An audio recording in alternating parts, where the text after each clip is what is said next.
tuziranye imbokoboko no ariko icyo nta kibazo bifite ahubwo ikibazo iyi mihanda yabo imeze nk'umumenyetso bwo gukuba ndayikirwa n'iki gukomana inzara ni yose ubuzima mana yawe ndagira mu rugo meze urugendo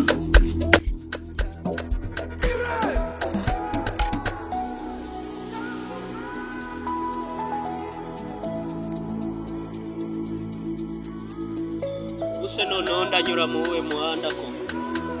ibi ni bimwe bavanga umuntu ngo yatakaye akabinu kubura ahantu utazi atanakuze byibuze ngo uhure n'umuntu aguhe na senkani basi wenda reka twe kunyura uyu nguyu ndebe basi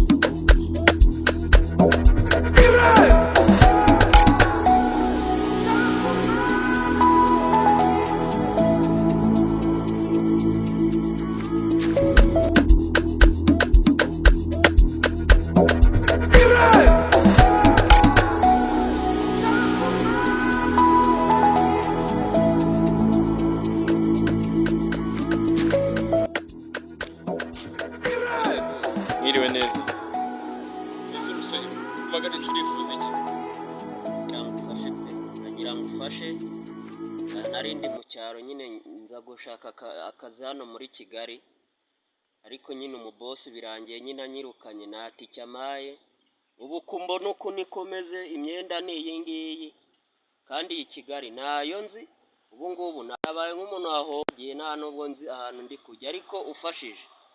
wama ikintu cyo kwirira wabukoze maze gukora amezi abiri ariko birangiye nyine nanakumwe amaye ahubwo asohoye n'imihini bibaye nk'aho njugunye muri Nyabarongo ubwo rero ufashije wamaho kuba ariko abatekamutwe b'iminsi ngiye murawira kabisa urandebye uranyitegeza uramagarika atirika n'umukira afate ibiki n'ibiki yewe sindi ikigo gifasha ababaye ibigo bifasha ababaye uza aho ugenda ugisange kigufasha ahubwo umuntu wese uhagarika wihanya n'umuhagarika kuko n'umuhagarika araguhanya Damaye uramenye ako kantu ni kabiri Kigali cyo gukinirwamo Kigali uhaza uzi icyo gukora ahubwo imbere kanigeneye igiye mu kazi wumva imbere aba boss bose muri kimwe nta munyo nta mukwa Maye ngaruza ndeko turashize Imana ibiri